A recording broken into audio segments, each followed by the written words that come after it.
നമസ്കാരം. ദേവതുല്യനും സ്വർണ്ണക്കൊള്ളയിൽ തൂങ്ങുന്നു, കമ്മിക്കൂട്ടങ്ങൾ പാരടി മാറ്റി പാടുന്നു. ക്ഷേത്രസംബന്ധിയായ തന്ത്രവിധികൾ അടങ്ങുന്ന ഒരു പുസ്തകമാണ് തന്ത്രസമുച്ചയം. തന്ത്രസമുച്ചയത്തിലൊന്നും ദേവൻ്റെ പിതൃതുല്യനായ തന്ത്രി മുതൽ മോഷ്ടിക്കുന്നതിനെപ്പറ്റി ഒന്നും പറയുന്നില്ല. തന്ത്രസമുച്ചയം ചോരശാസ്ത്രമല്ല. അങ്ങനെ ദേവതുല്യനായി പപ്പൻ കരുതിയിരുന്ന തന്ത്രിയും അകത്തേക്ക് പോയിരിക്കുകയാണ്. ഇക്കുറി മാനത്ത് മകരവിളക്ക് തെളിയുമ്പോൾ അകത്ത് കിടക്കുന്ന തന്ത്രി മേലോട്ട് നോക്കും. മകരവിളക്ക് ജയിലിൽ കിടന്ന് ശരണം വിളിയോടെ ആ 13 കള്ളക്കൂട്ടങ്ങളും കാണും.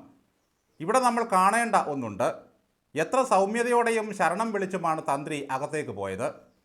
പ്രതിഷ്ഠകളിൽ പ്രാണവായു ഊതിക്കൊടുത്ത് ദൈവിക ശക്തി ഉണ്ടാക്കിക്കൊടുക്കുന്ന ഒരു മനുഷ്യനാണ് തന്ത്രി. തന്ത്രങ്ങൾ മാത്രമല്ല, കുതന്ത്രങ്ങളും അറിയാം.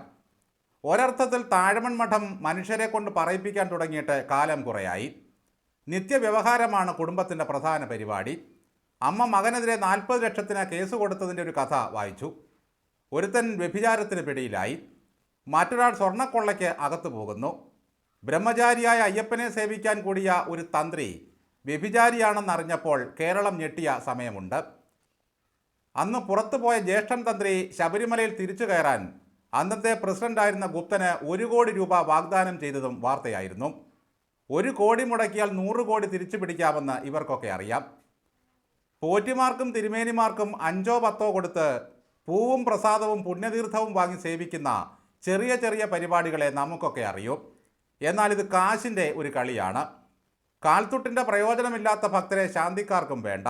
പിന്നെ ദൈവത്തിൻ്റെ കാര്യം പറയേണ്ടതുണ്ടോ? കെട്ടുമുറുക്കി ശബരിമലയ്ക്ക് പോകാൻ നേരത്ത് ഉച്ചത്തിൽ ശരണം വിളിക്കാറുണ്ട്. എന്നാൽ തന്ത്രി ശരണം വിളിച്ചത് മല ചവിട്ടാനായിരുന്നില്ല, കാരാഗ്രഹത്തിലേക്ക് പോകാനായിരുന്നു. അവിടെയും അയ്യപ്പനെ കൂട്ടുവിളിക്കുകയാണ്. നമ്മൾ എന്തെല്ലാം തെറ്റിദ്ധരിച്ചു. ആ ദേവതുല്യൻ പിണറായി ആണെന്നൊക്കെ ചിന്തിച്ചു പോയി. അത് കേട്ട് ഭഗവാന് വരെ പ്രയാസമുണ്ടായി. എന്തായാലും തന്ത്രി അകത്തായതോടെ കമ്മികൾ ഒന്നുണർന്നിട്ടുണ്ട്. ബ്രാഹ്മണ്യത്തിനെതിരെ 10 തെറി പറയുന്നതാണ് വിപ്ലവത്തിൻ്റെ ഒരു രസം. എത്രയും വേഗം താഴവൺ മഠക്കാർ തന്ത്രിസ്ഥാനം ഒഴിയണമെന്നൊക്കെ അന്തങ്ങൾ ആവശ്യപ്പെടുന്നുണ്ട്. കൊള്ളക്കേസിൽ ആദ്യം അകത്തുപോയ കോപ്പർ പത്മൻ ഇപ്പോഴും പാർട്ടിയുടെ ജില്ലാ കമ്മിറ്റി അംഗമാണ്. അയാളെ പുറത്താക്കണമെന്ന് രഹസ്യമായിട്ടെങ്കിലും പറയാൻ ഇവൻ്റെയൊക്കെ അണ്ണാക്കിൽ നാക്കില്ല. തന്ത്രിയുടെ അറസ്റ്റോടെ കമ്മികൾ ഒരു കാര്യം സമ്മതിച്ചു: അന്വേഷണം ശരിയായ വഴിക്ക് തന്നെ. പക്ഷേ പത്മകുമാർ കുറ്റക്കാരനാണെന്ന് ഇപ്പോഴും പാർട്ടി വിശ്വസിക്കുന്നില്ല. ദേവസ്വം വിജിലൻസ് ആദ്യം പറഞ്ഞത് തന്ത്രിക്കെതിരെ തെളിവില്ല എന്നായിരുന്നു. കൊള്ളയെപ്പറ്റി അറിഞ്ഞപ്പോൾ ഞാൻ ഞെട്ടിപ്പോയി എന്നാണ് തന്ത്രി പറഞ്ഞത്. തൻ്റെ കൈവശം ഇരിക്കുന്ന പഴയ വാജിവാഹനം എത്രയും വേഗം ദേവസ്വം ബോർഡ് തിരിച്ചെടുക്കണേ എന്നും കത്തുകൊടുത്തു. ശബരിമലയിലെ യുവതീ പ്രവേശന കാലത്ത് രാജീവരര് നടത്തിയ ശുദ്ധി കലശമുണ്ടല്ലോ, അത് പിണറായിയെ വല്ലാതെ പ്രകോപിപ്പിച്ചിരുന്നു. അന്ന് പത്തനംതിട്ടയിൽ പിണറായി പ്രസംഗിച്ചത് ഇപ്പോഴും ഓർക്കുന്നു. മുണ്ടിൻ്റെ കോന്തലയിൽ കെട്ടിയിടുന്ന താക്കോൽ വലിയ അധികാരസ്ഥാനമാണെന്ന് തന്ത്രിമാർ ധരിക്കരുതെന്നായിരുന്നു മുന്നറിയിപ്പ്. ഒരു പാർട്ടിയെ പൂട്ടിക്കെട്ടിയ അതിൻ്റെ താക്കോലും സർക്കാരിനെ മുദ്രവെച്ച അതിൻ്റെ താക്കോലും അരയിൽ കൊരുത്തു നടക്കുന്ന മഹാതാന്ത്രികനായ പിണറായിയാണ് തന്ത്രിയുടെ താക്കോൽ സ്ഥാനത്തെ അന്ന് പരിഹസിച്ചത്. അന്ന് തന്ത്രിയെ പുറത്താക്കാനുള്ള പരമാവധി ശ്രമങ്ങൾ പാർട്ടിയും സർക്കാരും നടത്തിയിരുന്നു. പക്ഷേ വിശ്വാസികൾ ഒന്നിച്ച് എതിർത്തതോടെ പിൻവാങ്ങി. എന്നിട്ടും ജനങ്ങളോട് നീതി കാണിക്കാൻ എന്തുകൊണ്ടാണ് ഈ താഴവൺ മഠത്തിന് കഴിയാതെ പോയത്? താഴവൺ മഠത്തിൻ്റെ അധികാരങ്ങളെല്ലാം റദ്ദാക്കി AKG മഠം തന്ത്രിമാർ ഭരണം തുടങ്ങിയേനെ. AKG മഠം കണ്ഠരര് ഗോവിന്ദരര് പുതിയ തന്ത്രിയായി സ്ഥാനമേറ്റേനെ. അകത്തുപോയ രാജീവരുടെ പിൻഗാമിയായി മന്ത്രി P. രാജീവരരെ തന്ത്രിയായി നിയമിച്ചേനെ. അയ്യപ്പൻ്റെ പിതൃസ്ഥാനത്ത് പിണറായിയെ നമുക്ക് അവരോധിക്കാം. അതായത് അയ്യപ്പൻ്റെ പിറക്കാതെ പോയ അച്ഛൻ തിരുമേനി. പിണറായി വിജയൻ ലിഫ്റ്റിൽ 18ാം പടി കയറി ചെല്ലുന്നത് കണ്ട് ഭഗവാൻ എഴുന്നേറ്റ് നിൽക്കും.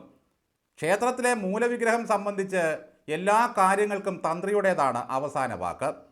ക്ഷേത്രത്തിലെ മുഴുവൻ സ്വർണ്ണപ്പാളികളും കൊള്ളയടിച്ചതും ഇളക്കിക്കൊണ്ടുപോയതും പുനഃസ്ഥാപിച്ചതുമൊന്നും ഈ തന്ത്രി അറിഞ്ഞില്ല.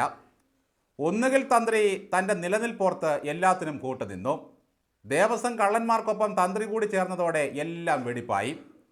തൻ്റെ അനുവാദമോ അനുജ്ഞയോ ഇല്ലാതെ ഉരുപ്പടികൾ എടുത്തുകൊണ്ടുപോയ കാര്യം ബഹുമാനപ്പെട്ട ഹൈക്കോടതിയുടെ സ്പെഷ്യൽ കമ്മീഷണറെ പോലും തന്ത്രി അറിയിച്ചില്ല. ഈ തന്ത്രി അറിയാതെ പോറ്റിയെപ്പോലെ ഒരാൾ അവിടെ കയറി തേരാപ്പാര ഇറങ്ങുമോ? ഈ തന്ത്രി അറിയാതെ പോറ്റിയെപ്പോലെ ഒരാൾ അവിടെ തേരാപ്പാര കയറി ഇറങ്ങുമോ? സേതുരാമയ്യർ CBIയെ പോലെ ഈ സ്പെഷ്യൽ ഇൻവെസ്റ്റിഗേഷൻ ടീമിനെ നയിക്കുന്നത് സാക്ഷാൽ അയ്യപ്പൻ തന്നെ ആയിരിക്കണം.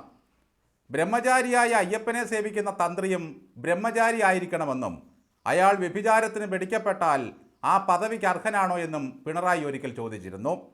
പക്ഷേ പമ്പയിലെ അയ്യപ്പ സംഗമത്തിന് പ്രത്യേക അതിഥിയായി ആ തന്ത്രിയെ ക്ഷണിക്കുകയും ചെയ്തു പിണറായി വിജയൻ. കള്ളൻ്റെ കയ്യിൽ നിന്നും താക്കോല് വാങ്ങിയ മുഖ്യൻ്റെ ധാർമ്മികതയെപ്പറ്റി പറയാതിരിക്കുന്നതാണ് നല്ലത്. തന്ത്രി ചൊല്ലിത്തരുന്ന മൂലമന്ത്രങ്ങൾ ജപിച്ച് ഹരിവരാസനവും പാടി കഞ്ഞിയും കുടിച്ച് ജയിലിലെ ദേവസ്വം ബ്ലോക്കിൽ എല്ലാവരും കൂടി കിടന്നാട്ടെ. ഒരു ഭജനയ്ക്കുള്ള ആളുണ്ടല്ലോ. കൃഷി വകുപ്പിലെ ഒന്നാന്തരം ഒരു ജോലിയിൽ നിന്നും റിട്ടയർ ചെയ്തയാളാണ് തന്ത്രി കണ്ഠരര് രാജീവരര്. രാ എന്ന അക്ഷരം താഴവൺ മഠക്കാരുടെ കുടുംബസ്വത്ത് പോലെയാണ്. അവർക്കത് വാരിക്കോരി കൊടുത്തിരിക്കുകയാണ്. ആ കുടുംബത്തിലുള്ളവർക്കും ചാർച്ചക്കാർക്കും ജയില് പതിവ് താവളമാവുകയാണല്ലോ. പാവം പൂന്താനം തിരുമേനി പാടിയത് എത്ര ശരിയാണ്.